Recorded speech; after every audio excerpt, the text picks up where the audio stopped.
ಯಲ್ಲಾಪುರದ ತಾಯಿ ಮತ್ತು ಮಕ್ಕಳ ಹಾಗೂ ಹೃದ್ರೋಗ ಚಿಕಿತ್ಸಾ ಆಸ್ಪತ್ರೆಯಾದ ಶ್ರೀ ಲಕ್ಷ್ಮಿ ಸೂಪರ್ ಸ್ಪೆಷಾಲಿಟಿ ಆಸ್ಪತ್ರೆ ವತಿಯಿಂದ ವಿಶ್ವ ಯೋಗ ಹಾಗೂ ವಿಶ್ವ ಪರಿಸರ ದಿನಾಚರಣೆಯನ್ನ ಆಚರಿಸಲಾಯಿತು. ಸರ್ಕಾರಿ ಪ್ರಥಮ ದರ್ಜೆ ಕಾಲೇಜು ಮೈದಾನದಲ್ಲಿ ಕೇವಲ 39 ನಿಮಿಷದಲ್ಲಿ 108 ಸೂರ್ಯ ನಮಸ್ಕಾರ ಮಾಡುವ ಮೂಲಕ inter national yoga book of record ಮಾಡಿದ್ರು. ಆಸ್ಪತ್ರೆಯ ಸಿಬ್ಬಂದಿ ಹಾಗೂ ಕಾಲೇಜು ವಿದ್ಯಾರ್ಥಿಗಳೊಂದಿಗೆ ಯೋಗ ಮಾಡಿ ಎಲ್ಲರಿಗೂ ಗಿಡ ವಿತರಣೆಗಳನ್ನ ಮಾಡುವ ಮೂಲಕ ಪರಿಸರದ ಜಾಗೃತಿ ಮೂಡಿಸಿದ್ರು.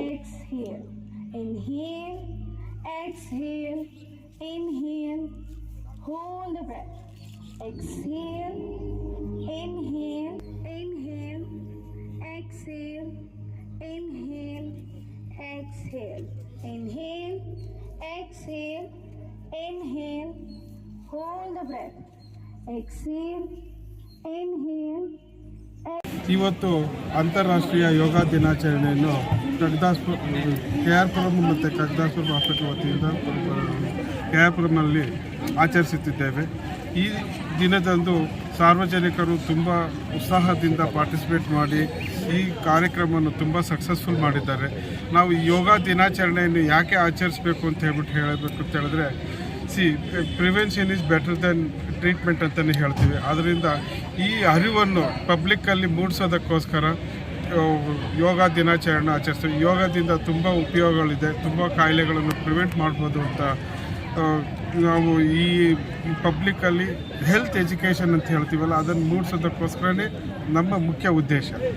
ಈಗ ಇಂಟರ್ನ್ಯಾಷನಲ್ ಈ ದಿನದಂದು ನಾವು 108 ಪ್ರದಕ್ಷಿಣೆ ಸೂರ್ಯ ನಮಸ್ಕಾರಗಳನ್ನು ವರ್ಲ್ಡ್ ರೆಕಾರ್ಡ್ ಆಫ್ ಬುಕ್ಕನ್ನು ಮಾಡಬೇಕು ಅಂತ ಹೇಳಿ ಪ್ರಯತ್ನ ಮಾಡಿದ್ವಿ.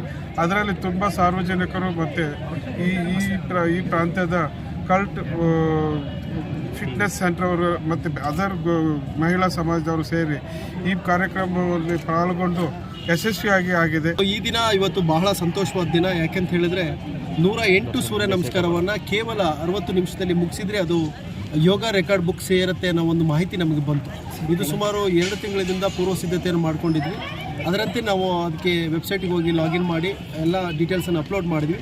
ಅವರು ನೀವು ಮಾಡ್ಬೋದು ಅಂತ ಅರ್ಹತೆಯನ್ನು ಕೊಟ್ಟರು. ಅದಾದ ನಂತರದಲ್ಲಿ ಲೈವಲ್ಲಿ ಅವರು ಈ ಕಾರ್ಯಕ್ರಮವನ್ನು ವೀಕ್ಷಣೆ ಮಾಡೋದ್ರೊಂದಿಗೆ ಮತ್ತು ಅವರ ಕಡೆಯಿಂದ ಸಿಂಧುಜಾ ಅಂತ ಏನು ಅವರು ಕನ್ಸಲ್ಟೆಂಟ್ ಇದ್ದಾರೆ ಅವ್ರನ್ನ ಕಳಿಸ್ಕೊಟ್ಟು ಇವತ್ತು 108 ಸೂರ್ಯ ನಮಸ್ಕಾರವನ್ನು ಕೇವಲ 39 ನಿಮಿಷದಲ್ಲಿ ಮುಗಿಸೋದ್ರೊಂದಿಗೆ ಹೊಸ ಇತಿಹಾಸವನ್ನು ಬರೆದು ಇವತ್ತು ರೆಕಾರ್ಡ್ ಮಾಡಿ ನಾವು ಸರ್ಟಿಫಿಕೇಟ್ ತೊಗೊಳ್ಳೋದು ಭಾಳ ಸಂತೋಷವಾದಂಥ ಸಂದರ್ಭ. ಇಲ್ಲಿ KR ಪುರಂನ ಸುತ್ತಮುತ್ತಲಿನ ಸಾರ್ವಜನಿಕರು ಹಾಗೂ ಕೆಲವು ಮಹಿಳಾ ಸಂಘದಿಂದ ಹಾಗೂ ಕೆಲವು ಫಿಟ್ನೆಸ್ ಸೆಂಟರ್ಗಳಿಂದ ಸಾಕಷ್ಟು ಜನ ಬಂದು ಸುಮಾರು 300ಕ್ಕೂ ಹೆಚ್ಚು ಪಾರ್ಟಿಸಿಪೆಂಟ್ ಭಾಗವಹಿಸಿ ಈ ಕಾರ್ಯಕ್ರಮವನ್ನು ಯಶಸ್ವಿಗೊಳಿಸಿದ್ದಾರೆ. ಜೊತೆಗೆ ಇದೇ ದಿನ ವಿಶ್ವ ಪರಿಸರ ದಿನದ ಅಂಗವಾಗಿ ಇಷ್ಟೊಂದು ಜನ ಸೇರಿದಾಗ ಇನ್ನೂ ಒಂದು ಹೆಚ್ಚಿನ ಮಾಹಿತಿನ ಕೊಡಬೇಕು ಸಾರ್ವಜನಿಕರಿಗೆ ಅನ್ನೋ ಉದ್ದೇಶದಿಂದ ಶ್ರೀಲಕ್ಷ್ಮಿ ಗ್ರೂಪ್ ಆಫ್ ಹಾಸ್ಪಿಟಲ್ ಅವರು ಪರಿಸರ ದಿನವನ್ನು ಕೂಡ ಇಟ್ಕೊಂಡು ಇವತ್ತು ಮನೆಗೆ ಗಿಡ ಕೊಡುವುದರ ಮುಖಾಂತರ ಪರಿಸರದ ಅರಿವನ್ನು ಮೂಡಿಸಬೇಕನ್ನೋ ಉದ್ದೇಶದಿಂದ ಇವತ್ತು ಗಿಡಗಳನ್ನು ಕೊಡುವುದನ್ನು ಪ್ರಾರಂಭಿಸಿದ್ದೀವಿ. ಈಗ ಇಲ್ಲಿ ಬಂದಿರತಕ್ಕಂಥ ಸುಮಾರು 300ಕ್ಕೂ ಹೆಚ್ಚು ಜನರಿಗೆ ಎಲ್ಲರಿಗೂ ಗಿಡವನ್ನು ಕೊಡೋದ್ರ ಮುಖಾಂತರ ಹಸಿರನ್ನು ಉಳಿಸುವುದು ಎಷ್ಟು ಅತ್ಯಮೂಲ್ಯವಾಗಿದೆ, ಎಷ್ಟು ಅತ್ಯವಶ್ಯಕವಾಗಿದೆ ಅನ್ನೋದನ್ನು ಶ್ರೀಲಕ್ಷ್ಮಿ ಗ್ರೂಪ್ ಆಫ್ ಹಾಸ್ಪಿಟಲ್ ಪ್ರತಿ ವರ್ಷ ವಿಭಿನ್ನವಾಗಿ ಕಾರ್ಯಕ್ರಮ ಮಾಡೋದ್ರೊಂದಿಗೆ ಸಾರ್ವಜನಿಕರಿಗೆ ಪೂರಕವಾಗಿ ನಡ್ಕೊಳ್ಳೋದ್ರಲ್ಲಿ 1ನೇ ಸ್ಥಾನದಲ್ಲಿದೆ ಅಂತ ನಾನು ಅಂದ್ಕೋತೀನಿ.